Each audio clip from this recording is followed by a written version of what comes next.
अस्सलाम स्टूडेंट्स, आज हम पढ़ेंगे हमारा पांचवा टेंस। पांचवा टेंस से बात ये कि हमने प्रेजेंट के जो हमारे चार टेंसेस थे उनको हमने मुकम्मल पढ़ लिया। मेरे यूट्यूब चैनल पर सारे चारों के चारों टेंसेस मौजूद होंगे।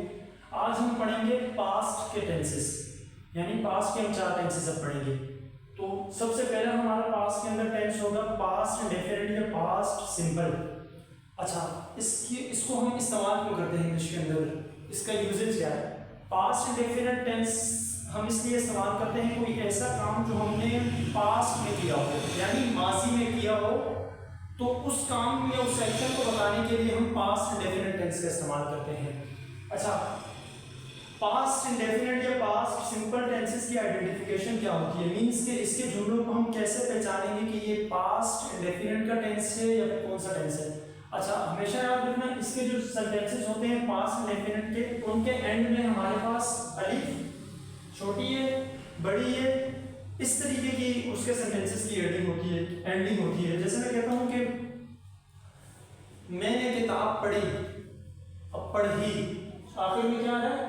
छोटी है। इसी तरह मैं कहता हूं कि उसने खाना खाया, उसने खाना खाया, अब इस जुमले का एंड क्या हो रहा है? हमारे पास अलिफ पे हो रहा है। ये इस तरह भी कह सकता हूं कि उसने खाना खाया था, अलिफ छोटी है, बड़ी है, या फिर अलिफ था, छोटी है, थी, बड़ी है, थे, इस तरीके के जुमलों पर उनकी एंडिंग होती है। जिस तरह एक और जुमले में कहता हूँ कि मैंने मूवी देखी, मैंने फिल्म देखी, या मैंने फिल्म देखी थी। अब ये दोनों का मतलब एक ही है, और ये कौन सा टेंस है हमारे पास? Past indefinite. अच्छा, इसकी अब वर्ब की कौन सी फॉर्म इस्तेमाल करते हैं पास्ट इंडेफिनिट के अंदर?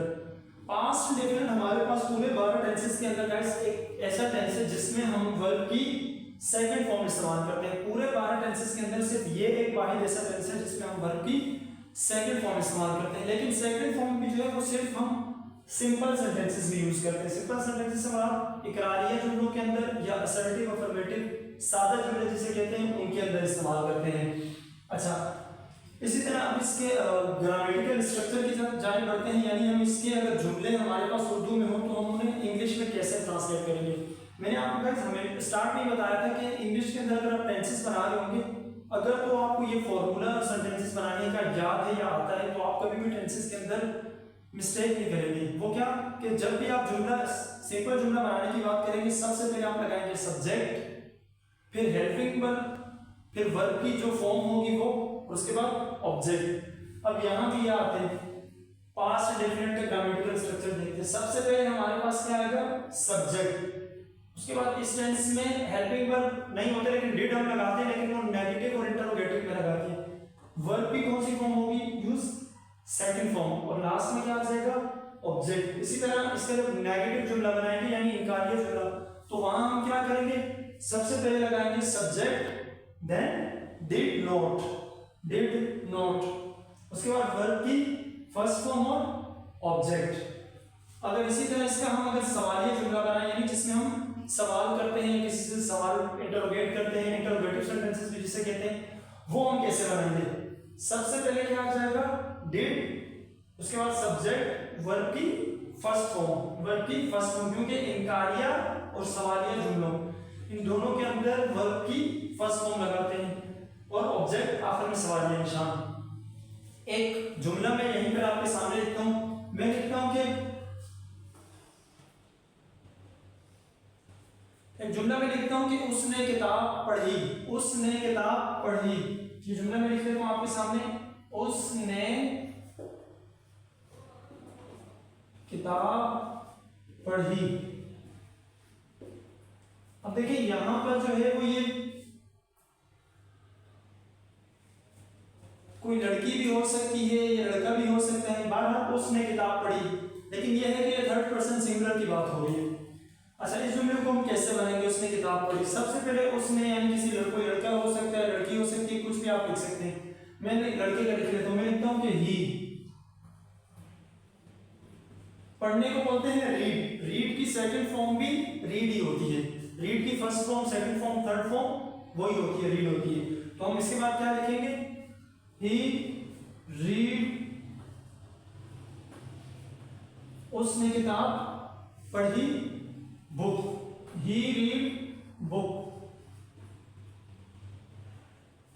या ही स्टडी बुक भी कह सकते हैं, मुताला किया या पढ़ी, जिस तरह भी आप कह सकते हैं। अच्छा, इसी का अगर हम नेगेटिव बनाएं, उसने किताब नहीं पढ़ी, फिर हम क्या लगाएंगे?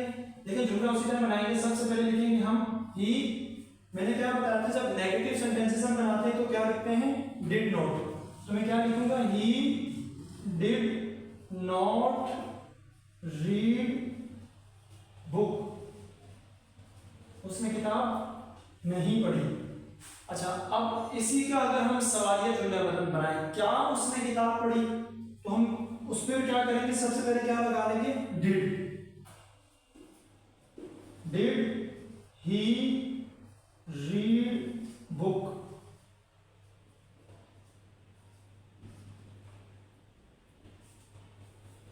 अच्छा, इस जुमले को थोड़ा सा मैं चेंज कर देता हूं। अगर मैं कहूं उसने किताब पढ़ने के बजाय अगर मैं लिख लूं उसने किताब का मुताला किया, क्योंकि मैं आपको सेकंड फॉर्म दरअसल में समझाना चाह रहा था उसका, तो इसको मैं कहता हूं कि उसने किताब का मुताला किया।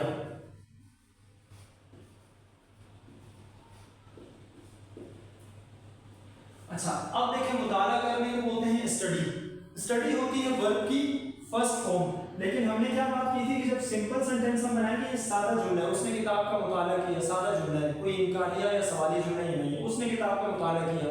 अब रीड की जगह मुताला मैंने लिखा है तो क्या लिखूंगा मैं? स्टडी होती है वर्ब की फर्स्ट फॉर्म, लेकिन मैं कौन सी फॉर्म लिखूंगा? वर्ब की second form. He study a book, उसने किताब का मुताला किया। अच्छा, इसी का जब मैं कहूं उसने किताब पढ़ने के बजाय अगर मैं लिख लूं उसने किताब का मुताला किया, क्योंकि मैं आपको सेकंड फॉर्म दरअसल में समझाना चाह रहा था उसका, तो इसको मैं कहता हूं कि उसने किताब का मुताला किया।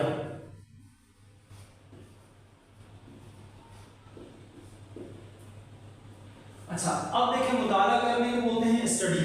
स्टडी होती है वर्ब की फर्स्ट फॉर्म, लेकिन हमने क्या बात की थी कि जब सिंपल सेंटेंस हम बनाएंगे, ये सादा जुमला है, उसने किताब का मुताला किया, सादा जुमला है, कोई इनकारिया या सवाली जुमला ही नहीं है, उसने किताब का मुताला किया। अब रीड की जगह मुताला मैंने लिखा है तो क्या लिखूंगा मैं? स्टडी होती है वर्ब की फर्स्ट फॉर्म, लेकिन मैं कौन सी फॉर्म लिखूंगा? वर्ब की second form. He study a book, उसने किताब का मुताला किया। अच्छा, इसी का जब हम नेगेटिव बनाएंगे, अब देखें ही डिड नॉट, अब रीड तो हट गया क्योंकि हमारे पास स्टडीड में आ गया, तो स्टडीड की फर्स्ट फॉर्म क्या होती है? स्टडी की सेकंड फॉर्म स्टडीड होता है, तो फर्स्ट फॉर्म इसकी स्टडी होगी, यानी स्टडीड को हम किस में चेंज कर देंगे? उसकी फर्स्ट फॉर्म के अंदर। He did not study a book. मैंने क्यों यहाँ फर्स्ट फॉर्म लगाई? क्योंकि अब मैं नेगेटिव जुमला बना रहा था। इसी तरह अगर इसमें मैं सवालिया बनाऊं तो क्या उसने किताब पढ़ी? डिड ही रीड की जगह मैं क्या लिखूंगा? Study a book. इस तरीके से जो है हम इसके जुमले बनाते हैं गाइस। तो इसी तरह आज का जो हमारा पास्ट डेफिनेट का टेंस था, इसको हम यही अडॉप्ट करते हैं। उम्मीद करता हूँ आज का लेक्चर जो हमारा था पास्ट डेफिनेट के हवाले से वो आपको समझ आया होगा। और उसके अलावा भी अगर आपकी कोई कंफ्यूजन है इस टेंस के अंदर, तो आप कमेंट सेक्शन के अंदर मुझसे अपनी कंफ्यूजन के बारे में पूछ सकते हैं। और अगर ये लेक्चर आपको समझ आया तो मेरे चैनल को सब्सक्राइब कीजिएगा और मेरी वीडियो को आगे जो है अपने तमाम दोस्तों तक शेयर कीजिएगा। तो मिलते हैं फिर अपने नेक्स्ट लेक्चर में, जो कि हमारा नेक्स्ट होगा पास्ट कंटिन्यूस का, अगली वीडियो तक। Thank you.